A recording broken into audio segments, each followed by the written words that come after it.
Halo sahabat YouTube, ketemu lagi dengan saya Mendy Krisdiantoro di channel Uang Receh.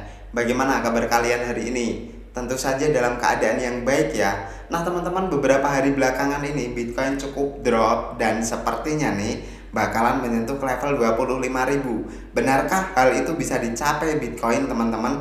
Mari kita simak penjelasan Uang Receh nanti sampai akhir ya.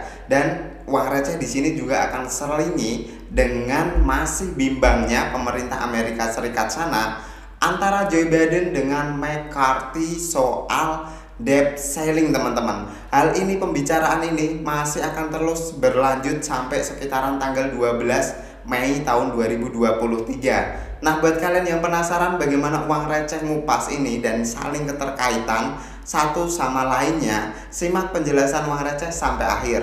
Dan tentunya buat kalian yang belum subscribe channel Uang Receh, mari bersama-sama kita dukung channel Uang Receh dengan klik tombol subscribe-nya.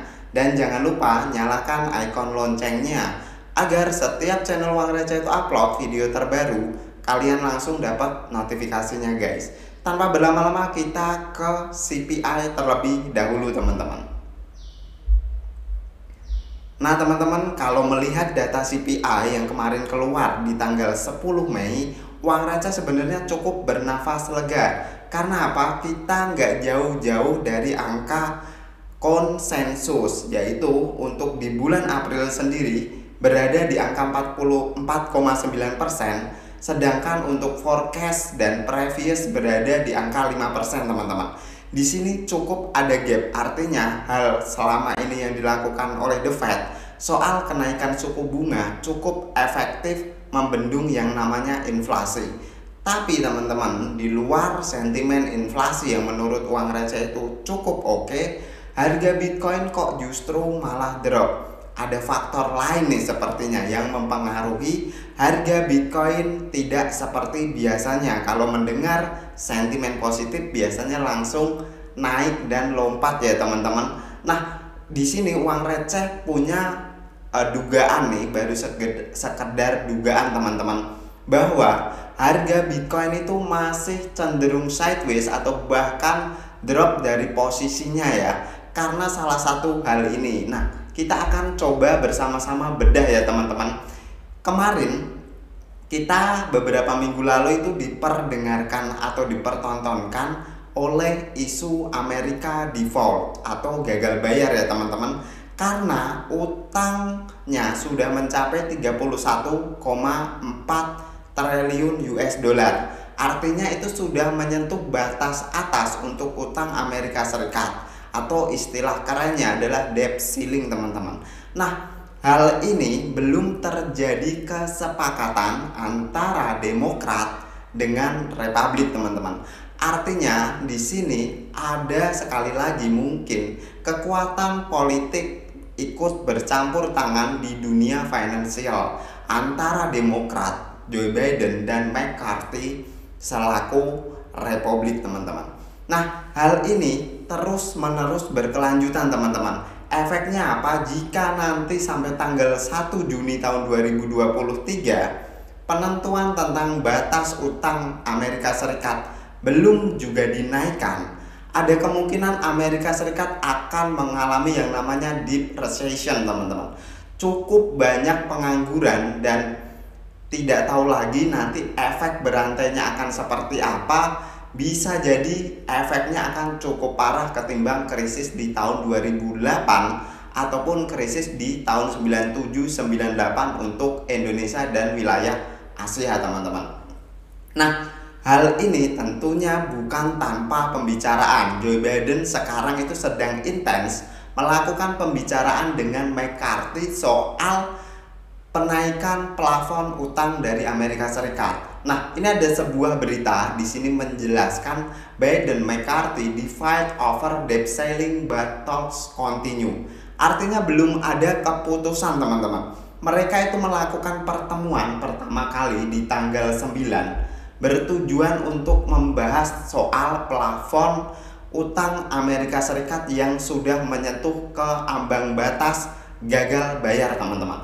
Tapi di pertemuan pertama tanggal 9 Mei tahun 2023, belum terjadi kesepakatan antara Demokrat dengan Republik, dan hal ini masih akan berlanjut pada tanggal 12 Mei. Boleh kalian catat tanggalnya teman-teman. Nanti Uang Receh akan update untuk kelanjutan dari soal debt ceiling ini. Nah, di sini Biden, McCarthy, and 3 other top congressional leaders were set to meet again on Friday, May 12. Nah, di sini karena belum ada kesepakatan antara Biden selaku yang memimpin Gedung Putih dengan yang memimpin Kongres di Amerika Serikat sana soal debt ceiling, mereka akan melakukan pembicaraan intens lagi di tanggal 12, teman-teman. Artinya di sini memang belum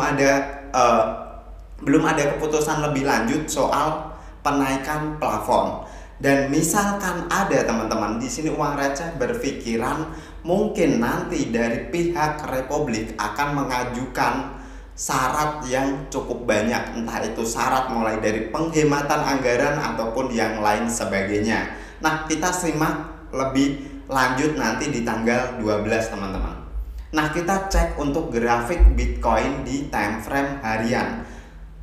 Kita melihat bahwa kurang lebih hampir 1 minggu ini Bitcoin cukup tertekan karena 1 mingguan yang lalu memang sedang gencar-gencarnya isu soal debt ceiling. Dan sampai hari ini pun kita melihat bahwa Bitcoin sekarang berada di posisi 27.335. Artinya itu Bitcoin sudah breakout dari posisi triangle yang Uang Receh bentuk di candlestick harian, teman-teman. Nah, di sini buat kalian nggak perlu khawatir kalau menurut Uang Receh pribadi, kalau Uang Receh melihat candlestick di harian masih berbentuk seperti ini, asalkan Bitcoin tidak break dari posisi dimension di sekitaran area 26.600 sampai 27.000, potensiali Uang Receh masih cukup bullish terhadap Bitcoin, teman-teman. Asalkan titik 26.600 atau 27.000 tidak tertembus. Artinya di sini cukup banyak support yang mampu mempertahankan pergerakan Bitcoin.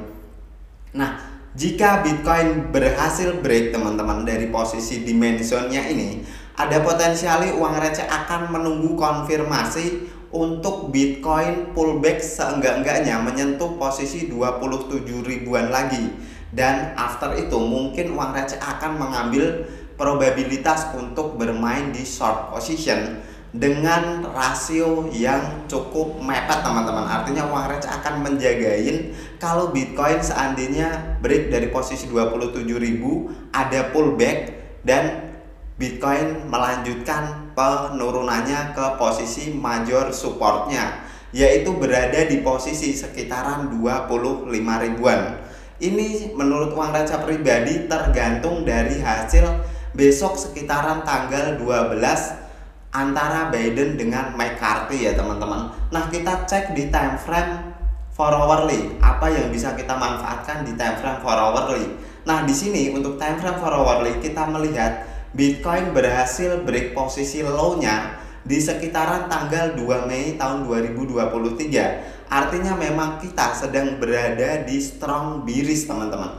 Artinya seller cukup menekan buyers dan buyer hampir tidak punya kekuatan lagi kecuali di sekitaran area dimension. Nah, hal ini perlu kita pantau, teman-teman. Sudah beberapa kali dimension memang cukup mampu mempertahankan pergerakan Bitcoin. Bahkan ini sempat retest juga pada saat data CPI itu keluar. Data CPI keluar, kita melihat candle hijau cukup tebal dan after itu market kembali dibanting ke bawah, bahkan sempat menyentuh ke level 26.700 dan after itu berhasil rebound lagi, teman-teman. Nah, ini menjadi clue bahwa jika area dimension ini benar-benar tertembus, artinya memang Bitcoin mau tidak mau ada potensiali akan mengejar ke level major support di posisi sekitaran 25.000. Nah, buat kalian mungkin yang mau mengambil potensi long, di sini Uang Receh sarankan kita manfaatkan kesempatan terlebih dahulu. Mungkin kita menunggu di daerah dimension. Jika kembali lagi Bitcoin itu menyentuh dimension dan ada pullback, teman-teman, Setelah itu mungkin menyentuh dimension lagi dan terjadi pullback lagi, artinya kita cukup prefer atau kita percaya bahwa dimension ini cukup strong dan bisa kita manfaatkan untuk mengambil long position dengan rasio atau risk rewardnya kita untuk posisi stop loss berada di sekitaran 26.600-an, dan untuk posisi take profit bisa kita manfaatkan ke sekitaran highest level sebelumnya, yaitu di angka mungkin 28.300 atau 28.400-an teman-teman.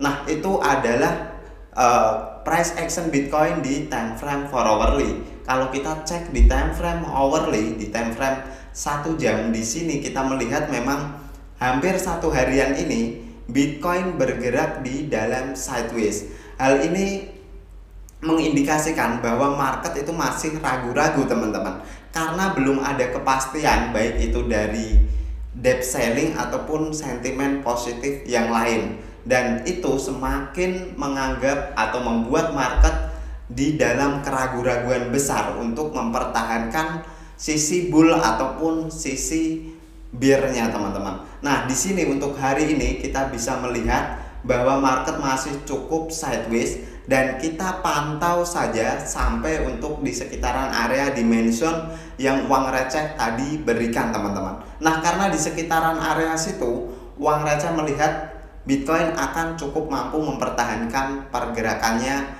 di time frame harian ataupun di time frame 4 hourly.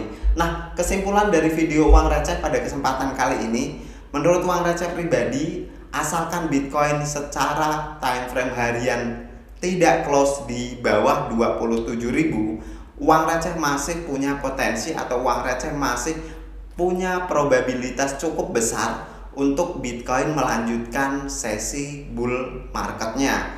Dan apabila Bitcoin close under dari 27.000 teman-teman, kita mungkin akan melihat Bitcoin untuk memasuki masa koreksi dan bisa saja menyentuh ke area 25.000 lagi untuk meretest di posisi support sekaligus moving average 200 untuk time frame weekly teman-teman.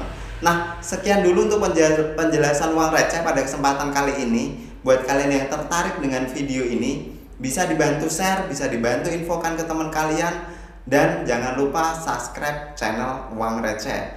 Thank you for watching till the end. See you on the next video.